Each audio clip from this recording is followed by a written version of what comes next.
Listing. Written and performed by Rob Rokicki. Featuring Lauren Marcus and Jason Veasey. Prologue. It was one of those quiet, but not so quiet New York nights. Things were happening, important things I'm sure, trash being taken out, street sweepers.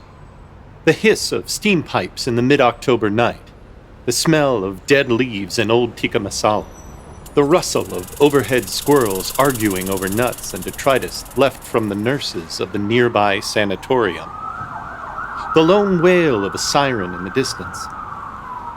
Quiet, but not so quiet. The little life of a little secluded neighborhood. It was on such a night when I decided to finally check out The Listing.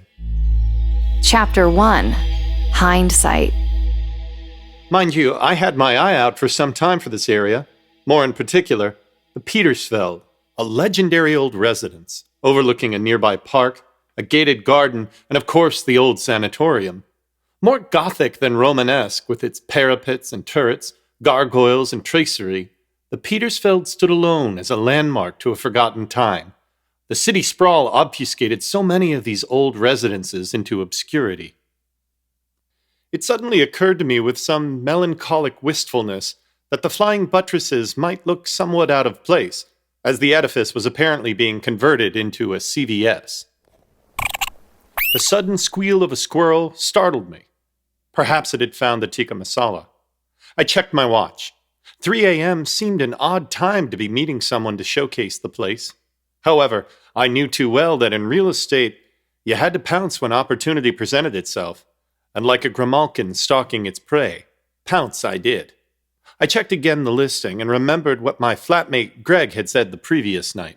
Don't go there. Are you out of your damn mind? Have you never watched Dateline? Don't you know how many disappearances have happened at that place? It's mad cursed. Remember that fire at the sanatorium a few years back? They said it went unsolved. That whole area is crazy dangerous, homie.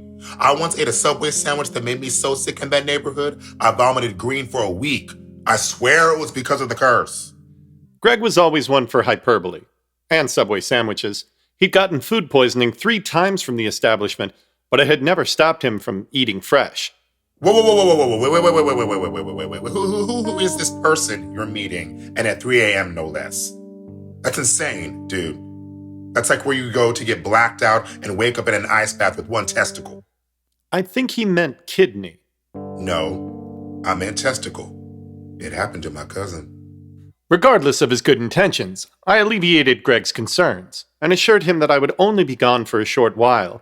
Perhaps the owner had their reasons for the lateness of the hour. Hey, pick me up a tuna melt. Or honey oat. Lots of olives. I bustled hurriedly across the street and approached the front stoop. The caw of a crow, or a raven, or perhaps the utterance of a wayward pigeon sent a cold shiver down my spine. I quickly shook it off. Greg's conspiratorial concerns wouldn't eclipse the possibility for a fantastic deal on an apartment. In fact, if anything, Greg's rantings only reminded me of the necessity for my own place. I was shocked to discover upon the entrance of the building no discernible door. A nameplate above the main arch, emblazoned in faded gilding against a forest green background, simply read, The Petersfeld, Residence in Excellence. I noticed a small engraving of a lion next to what looked like the faded outline of a wolf. The gilding of the sharp claws reflected in the moonlight. The buzzer startled me, nearly spilling the tuna sandwich from my grasp. I couldn't see a doorknob, but I espied next to a barrage of CVS magazines some sort of rope handle. I pulled hard and the entire front facade gave way with a screech. At last, I was inside. Chapter 2. Inside. I must admit, it was with some trepidation that I entered the foyer. The main hallway was a dazzling menagerie of old portraits, tapestries, and CVS magazines. I looked up and caught my breath. The atrium shot high above me in a cascade of stone stairs leading to a stained glass ceiling. Hard to make out in the relative darkness, but the moonlight illuminated enough for me to see again the silhouette of a lion and wolf. The elevator came gently down without me having pressed the button. The lift appeared as an old steel cage, one that miners might take deep into the bowels of the earth. Aside from the intricate latticework, a closer inspection revealed detailed metal engravings and chiaroscuro figures. I noticed the name Ovid rather than Otis and thought it odd. I opened the gate and entered. The buttons were hard to read, but I found the 9th floor easily enough. As the elevator ascended, the palpable smell of something strange singed my nostrils. I could only describe it as sulfuric. Then again, perhaps it was a whiff of urine mixed with Greg's tuna melt. The lift stopped. I opened the gate and found myself outside a large wooden door. I gingerly approached. I reminded myself of the low price, the great location, the thought of my own space away from Greg, and found my resolve. I was just about to knock on the door when it opened. Chapter 3. Susan. I stood in shock. There before me was a young woman in her late 20s. She was quite striking, with large eyes that seemed to absorb all the light around them. I found myself staring and stammered, "I'm here for—" The listing! Yes, of course. Come in. I stood at the threshold for a moment. Come. I don't chew, you know. I'm Susan, but my friends call me Susan. What did you think of that beastly old elevator? It's quite a behemoth, but it never breaks. And my apologies for the lateness of the hour. I volunteer at the sanatorium, and the hours are always so extreme. Tea? I was quite taken with her immediately. Those gigantic eyes were both unsettling and alluring.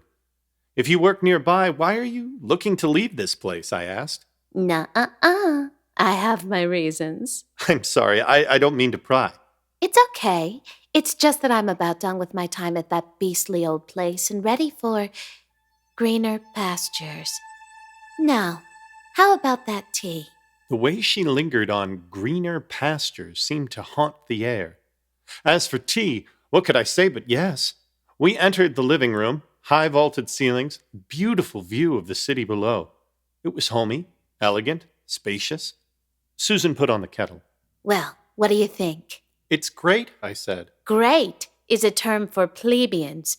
I'm disappointed. I expected more creativity in your responses. "I'm sorry," I said. I just meant I love the place. I'm truly taken with it." And you haven't seen the half of it. Would you say it has good bones? "What?" I asked. The bones. Would you say they're good? "The bones?" Yes, the bones. My goodness, I'm worried you may not be hearing myself. The bones. Do you like them? "I think so," I said. Susan stared at me, unblinking. I believe structure is vital. It's the framework. It's what everything else hangs upon. Everyone loves artifice, but I'm interested in the bones themselves. So I'm going to ask you again, and I expect you to answer. Do you like my bones? "Your bones?" I asked. I was starting to get confused. "Yes," I uttered. I think you have lovely bones." Susan stared at me again, actually seemed to stare through me, as if evaluating me with some rubric in her mind's eye. A moment went by, then another. Those eyes like bottomless pools, waiting, watching. The tea kettle gave me a start. Tea! Jumpy, aren't we? She poured a cup of what I took as not quite Earl Grey into an ornate mug. "Look, I don't want to take up too much of your time so late," I said. Nonsense, Sid. Sid, I'll give you the grand tour in a few. Let me just tidy up the bedroom for a moment. Be back in a jiff. Relax. Look around. Enjoy the tea. She puttered off down the hall. I wasn't quite sure what to do. I looked at the mug. Inscribed in a Comic Sans font was something that looked like Greek or Latin. Lasciate ogni speranza. I felt uneasy. I didn't know why. She was perfectly lovely, and those big eyes were both calming, if not intimidating. I shrugged and started to take a sip, when suddenly from out of an unseen door was Susan again. She wore a completely different outfit and had a look of terror on her face. You have to get out of here. I was confused. "Susan?" I asked. Who? No, I'm Susie. I know you came here to look at the apartment, but my sister, she is unwell. Aside from the outfit, a dress that seemed almost Victorian, Susie was the spitting image of her sister, the same striking big eyes. "I'm sorry," I said, but You're in danger. You need to leave. I was just waiting. I'll leave shortly. I was just having some tea." Suddenly, Susie slapped the tea out of my hand before I could take a sip. You're a fool or bricky brave for such risk-taking. You need to leave. She was pleading with me, this strange doppelganger of Susan with those big, beseeching eyes. I can see why she likes you. Good bones. Don't say I didn't warn you. And with that, she ran away into the kitchen. I hastily followed, but when I opened the swinging door, she was gone, evaporated. Chapter 4. The Kitchen. I looked around. The kitchen was large. It seemed almost to be an old servant's quarters. There was even an old tiny elevator for what I assumed was bringing up food or wares from downstairs for the cook. Odd bottles and forgotten brands of strange products lined the shelves. Next to old Blueberry Crunch cereal boxes was a large and ancient recipe book. It was covered with grime from years of use. I opened up one of the sticky pages to find a recipe for a candy cane treat from the 1900s. It seemed to be sweetened with cocaine and iodine. Then the door swung open. Shush and tickle bits. My goodness, what a lovely in my kitchen. It was Susan again, but with a strange affectation and once again a different outfit. She wore an oversized nightgown with embroidered cats. Or were they wolves? She had a dialect I couldn't place. I'm Susie Pooh, sugar. Have you met my sister? Which one, I asked. Which one? Oh, that's a riot. There's just me and old Susan. Do you like her? Old Susan? She looked barely 30. "I'm just here to look at the apartment," I said. Oh, right. She wants us to skedaddle and bounce on out of this place to those greener pastures. I'd say my foot, but Susan can be persuasive. Say, do you want one of my lemon honey chunky crunchies? I was a little overwhelmed. Maybe it was the lack of sleep. I was still holding the tuna melt, and the plastic bag made my hand clammy. "I think I'm good," I said. "But thank you." Nonsense, my lovely. Let Susie Pooh put you at ease with a tasty. I started to back towards the door. Did my sister freak you out with all her bones talk? I swear to Karen, she always freaks people out talking bones. Made all those CVS folks real skittish. You did say you like 'em, didn't you? "Yes," I began. Well, thank the unbaptized babies of Cayena. I'd hate to think what she'd have done if you hadn't. Now, have a lemon. The clock struck 3:30 a.m. She suddenly stopped in her tracks. Those same big eyes of her sister or sisters went wide and twitched. Gotta run, lovely. See you after the pale ribbon rides the clouds. And with that, she was gone. Chapter 5. Reevaluation. It was at this moment that something felt wrong. Gnawing at the back of my mind was an unease. 3 sisters, all identical, all strange, all with these voluminous eyes. I felt unsettled. Unsure of what to do, out of desperation, I made the only play I could think of. I called Greg. No wonder you're freaking out, man. I told you. That whole place is cursed. Dude, you gotta get yourself the hell out of Dodge, man. My cousin said that he is drawn to succubuses. Or is it succubi? Whatever, succu-somethings. Be careful. And hey, you better not have forgotten my tuna melt. There better be lots of olives, man. Lots and lots of... Suddenly, Greg cut out. Man, hold on. Someone's at the door. I paced the kitchen. Where was Susan? It was late. My sleep-addled brain was entertaining all manner of phantasmagorical thoughts. I pushed them from my mind. I would wait it out. This is random, dude. But there's this weird girl at the door who wants to talk with you. Pretty cute, but weird eyes, though. I stopped in my tracks. My pulse quickened. Not noticing it, I tripped over a cat food bowl and slipped. I fell hard, slamming my head on the counter and knocking my phone to the floor. Blueberry Crunch exploded and rained down everywhere. I lay prostrate on the floor with little cereal bits strewn in a scattered array like crunchy stars against the black and white linoleum. My head throbbed. Sparks clouded my vision.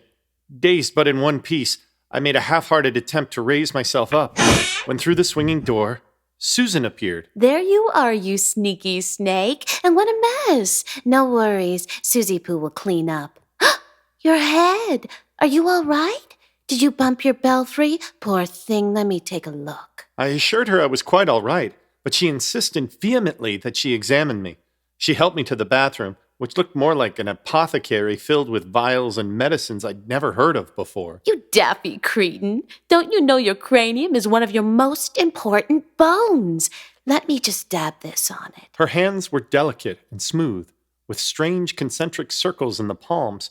Or maybe that was just my spinning head. After applying a salve that smelled like junipers and dying weeds, she escorted me back to the living room. There. All better. Just lie back for a moment on the Davenport. No need to rush. You might not know if there's brain damage, and I will not have you re-injure that regal capitulum by moving too quickly. Her voice was soothing, those massive eyes filled with concern. I must have been overreacting with any flights of fancy. Whatever dangers her sister might have tried to impress on me seemed unfounded. Susan was lovely, if not a little odd. My head was swimming. The salve was tingling. Susan was kind. She just had a strange disposition, The clock on the mantel ticked in a steady, soporific beat.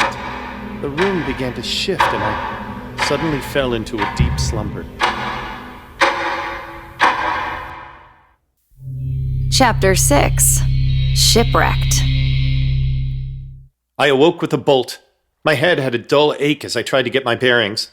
The clock on the wall read 4 a.m., but surely I'd been out longer. There was no sign of Susan or her sisters. Wait, the clock. The clock, which had been an old oak mantelpiece before, was now replaced with sailboat motifs. In fact, the room looked entirely different, with a nautical theme.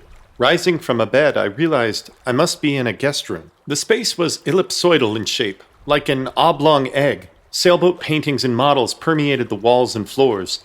There was a strange smell, like gunpowder and B.O. I thought I heard distant sounds of sea shanties, pirates gargling rum and arguing about cabin boys and doubloons. Who's the man who's a right old glutton? You're tired, Johnny. Johnny, me lad, you'd have to coot. You don't need all the rations. And now we chew on an old brown boot. But then it is what I says. Was I delirious? What I says. Upon one of the walls was a faint outline of another door, but it looked camouflaged within the wallpaper. I approached and gingerly pushed against it. The wall gave way easily into a small antechamber, which I stumbled into. There before me was the strangest mural I had ever seen. It was composed of childish drawings of meadows and sheep. It was bucolic and pastoral in an amateurish way. Greener pastures, I thought. My God, were these them? Or were they merely the rantings of a childlike yearning for a happier place? Perhaps a secret escape from the mind of a troubled woman, or women. The meadows were bright green, drawn in pastels and crayons, with what I can only describe as brute force. The waving grass was made of harsh, thick lines, as if someone had pushed all their strength into the walls. In one of the meadows was drawn a tombstone. In another was a sheep that was colored bright pink. And yet another on the far wall was what looked like a wolf next to a white cottage. The cottage was built out of some strange material, an alabaster like plaster, but more ecru, like ivory. Bone. It was a cottage made entirely of bones. I fled from the room and back into the relative safety of sailboats and gunsmoke, when a harsh voice cut through. Avast! Who ye be? Who dares disturb Susanna the Cruel, sea-wolf and bride of Neptune? I was starting to think I was losing my mind. Here was Susan again, but in full pirate regalia. Ye thinks ye can come to my domain without paying the proper passage? Her enormous eye looked at me with rage, the other hidden behind an eye patch. Excuse me, I said. I think you've mistaken me for... Silence, dog! I'll trim you nape to nip and shape to ship and all the parts between. I'd had enough. Look, I said Susan or Susie or... Susanna the Cruel! Susanna the Cruel, it's late. I was just looking for an apartment. I think there's been a misunderstanding. There'll be a misunderstanding if you don't come here and let me lick the sweat off thy brow and regale me with a sea shanty. With that, she brought out a nasty-looking cutlass and swung it in the air. It clipped my shoulder and drew blood. Her eye twitched, her mouth opened in a stupor, her tongue hung out and began to loll and drool, yearning with terrible anticipation. So he bleeds, and the wolf feeds. I ran. Chapter 7. The Station. Now in a full panic and a bleeding appendage, I desperately looked for an exit. I reached for my phone, suddenly realizing it must still be in the kitchen under a pile of blueberries. My heart sunk. Surely there must be a way out. The hallway twisted and turned. Just how big was this apartment? The listing had said 2-bedroom, but this was at least 5 or 6, perhaps an entire floor. The screaming cackle of the deranged pirate seemed to grow distant as I rounded the corner. I found solace in the relative safety of a broom closet. The recess was filled with an inordinate amount of costumes from different eras and ilks. Hats and canes, dresses and wigs, bustiers and brassieres, uniforms of every shape and size and type, from military to cheer squad to chef. I pushed against a mink stole and realized I was once again in another small antechamber. A sterile metallic smell stung me. I groped in the darkness. A hand grasped mine and pulled me into the light. Are you all right? What? Who are you? I asked. The light was disorienting and the figure before me was backlit by some kind of harsh fluorescent. It's me, Susie, silly. Are you okay? Looks like you've had a scrape. I know my sisters can be a little abrasive, especially Susan. I warned you about her, didn't I? Yes, you did, I breathlessly uttered, trying to regain my composure. Can you help me? Can you help me get out of here? I want to, more than anything. I don't want you ending up like the last caller. They went to pieces. But I'm so scared. I don't know if I can stand up to them. Susie, I said, you seem like a nice person. I think you genuinely want to help. Please take me out of here. I noticed the walls as my eyesight adjusted. We were in some strange metal room. Odd mobiles hung from the ceiling, perhaps of constellations. Where am I asked. You're in the station. This is where I depart from. But you can't. Her voice trembled. She seemed genuinely distraught. You can't be a passenger. You see, as much as I want you to come with me, you just can't. But Susie, I said, I can. Please, let me come with you. The ship only allows one vessel. Wait, what? You see, the vehicle only allows one passenger to take back there. Take back where? I demanded. To the future. With tears in her eyes, Susie from the future began to shiver. I'm sorry. I'm so sorry. Goodbye. She ran to a gap in the floor and jumped inside. The room burst into white light with a thunderous pop of electricity. Then she was gone. The lights adjusted. I heard a familiar voice from a loudspeaker and a slow clap. Well. Sisters, look who's on the killing floor. Chapter 8. The Wolf's Den. My shoulder throbbed. I looked back at the closet where I had entered, but it was gone. All the walls looked like identical metal sheeting. Deep in the riveting, I noticed what appeared as dried specks of dark brown and red. The mobiles above, which had first appeared astrological, now seemed more cruel. Were they hooks? Was this some sort of meat locker? Then Susan began what I took as a nursery rhyme. Poor pink lammy lamb down on the floor. Doesn't Lammy know what Lammy is for? Munching and crunching little lammy meat. The gristle of mutton makes the tastiest treat. Look, I said, Susie. Suzanne, no. I'm not that strumpet of a sister. Susan, I don't belong here, and I think you need help. I want to help you. Let's talk about this. The time for talking is through, my lammy lamb. Ooh, shush and tush. I'm gonna make the tastiest chunky crunchies out of that little lammy. It was Susie Pooh. Aye, surely this will beat that stringy CVS landlubber. All the sisters were there, or perhaps just the one. I called out in desperation as I heard the sound of a buzzsaw start somewhere in the next room. Susie, I pleaded. I know you're up there. Please, don't let your sisters do this. I know it's not what you want. Please, I know about the greener pastures. The buzzsaw stopped. Yes, the greener pastures. I can take you there, I said. I heard muttering as if the sisters were discussing. I stood rooted, stuck to the spot. I was too terrified to move. Moments went by, which felt like eons. Then suddenly, a door opened. As before, silhouetted against the harsh light, was Susie. I was saved. Surely she'd listen to reason and help me leave this terrible, if not spacious, apartment. But wait, she was wearing some kind of elaborate wolf ensemble, replete with claws and a large headpiece. The buzzsaw started again. My heart pounded hard against my ribs. The wolf feeds. She raised the saw. Chapter 9. No exit. Was I going to expire like this? Chopped to pieces in some random apartment by a raving lunatic? Why had I just not listened to Greg? Oh, sweet Greg, if only he was here now. I could almost hear his voice in my head. That whole area is crazy dangerous, homie. I once ate a Subway sandwich that made me so sick in that neighborhood, I vomited green for a week. That was it! The Subway sandwich! In all this madness throughout the night, I'd completely forgotten I was still clutching the plastic bag filled with the tuna melt. I had a weapon, albeit not a very good one, but it was one just the same, and I wasn't dying here. Not while I still had some fight left in me. I shouted, "Come at me then, Susan, or whatever the hell your name is. Let's end this!" And Susan leapt. Stop running in circles, Lammy Lamb. You know your time is nigh. I must have your bones. Those beautiful, beautiful bones. Trying not to slip, I ran in circles until I saw my opportunity.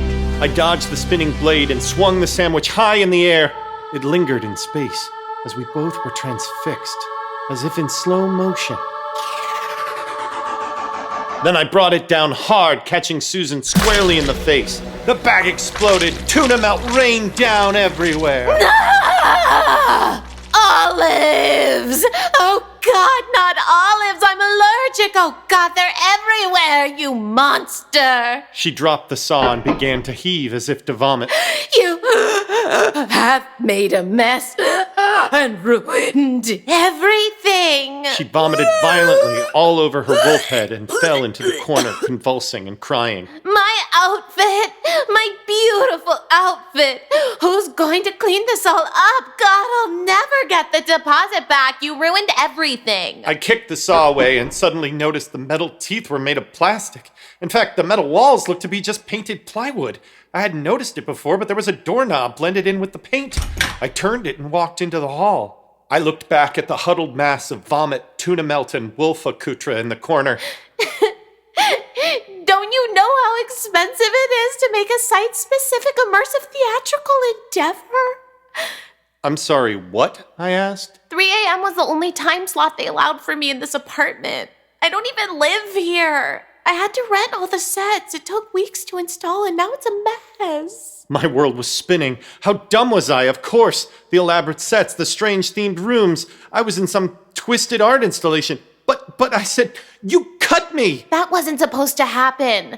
The stage combat guy who lent me the weapons told me that the edges were blended. I'm sorry, but I couldn't break character. You see, it's all for my master's thesis, the Petersfield experience, distress of the mind as it relates to the horror of apartment hunting. I offered my hand to her. She wiped hers off and took it. She began to get control of herself and started to clean. I went to the kitchen and swept, finding my phone under the blueberries. The screen was cracked, but it still looked functional. I'm so sorry. I can reimburse you for that once I get my university stipend. I assured her it was unnecessary. So, did you like it? I'm not sure how to answer that, Susan, I replied. Oh, it's actually Gina. I meant, were you scared? Oh yeah, quite. Though a little confusing with the furniture, spaceship, meat locker thing. Yeah, you're my first guest to the exhibition, so I need to work out some of the thematic kinks. I might have too many competing ideas, which might cloud the overall narrative. Yeah. So I'm gonna go. Sure. Sorry again about the arm. It's okay, I said. If you're really looking for an apartment, I have a friend that's looking for a sublet. I can tell her. I think I'm good for right now, I said. But thanks, Gina. Take care. You too. Despite her large, tear-stained eyes, she looked up at me and smiled. Hope to see you around. I left the apartment. I took the lift back down to the lobby and walked into the chill of the night air. It would be dawn soon. I realized during all the events of the evening that I hadn't called Greg back. I dialed the cracked phone. Hey, Greg. Sorry to call so late. Just letting you know that I'm okay. big misunderstanding. I don't want a new place or a new roommate. Let's just renew the lease, okay? Oh, and I don't have your tuna melt. It's a long story. Okay, Greg? Greg? A familiar voice answered. I'm sorry, dear, but Greg is indisposed for the moment. I look forward to seeing you soon, though. Apologies that your apartment hunting was such a nightmare.